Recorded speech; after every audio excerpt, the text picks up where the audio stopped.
garage de Romain qui nous pose la question dont on a parlé tout à l'heure. Il dit comment est-ce qu'ils ont géré le risque de collision avec des débris spatiaux comme dans Gravity.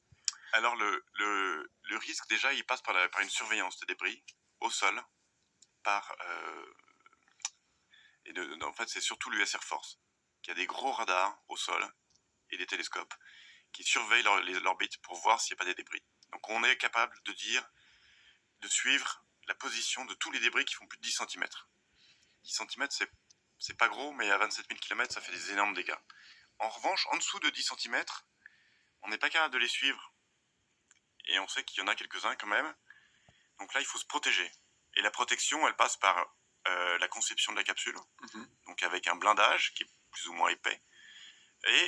Et pour les cas des scaphandres, une protection interne qui va offrir une résistance du scaphandre jusqu'à une certaine taille d'impact que je ne connais pas. Alors pour le coup, on ne sait pas de quoi est fait le scaphandre, c'est un des aspects qu'on ne connaît pas, mais ça fait partie des très nombreuses couches qu'il y a sur les scaphandres américains quand on sort en espace. Il y a vraiment une protection, et cette protection contre les impacts de micrométéorites, elle est prise très au sérieux. Voilà. Qu'est-ce que je peux dire de plus D'ailleurs, dans les commentaires, on nous dit l'endroit où il y a le plus de débris, ce serait au-dessus. Là, ils sont donc à 477 km. Vous le voyez. Hein, l'orbite elle est pas complètement circulaire. En fait, elle passe par un point bas à 190 km d'altitude et le point haut c'est 700. D'accord. Donc c'est normal si vous voyez l'altitude qui varie en bas à droite, c'est pour ça.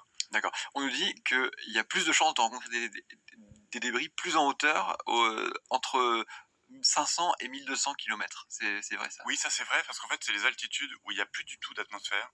En fait, même si on dit de manière arbitraire que la limite entre l'atmosphère et l'espace c'est 100 km, en fait il n'y a pas de limite, il n'y a pas un moment où l'atmosphère s'arrête d'un coup.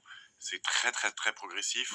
Donc à l'altitude de la station spatiale internationale, à 400 km, il y a encore des molécules d'air, il y a encore de l'oxygène, de l'azote, qui parfois viennent taper la station et la ralentir. Et donc c'est ce freinage qui est fait par les restes de l'atmosphère, même très très très très très ténu, c'est vraiment pas mesurable avec un baromètre, mais ça suffit à faire redescendre la plupart des débris.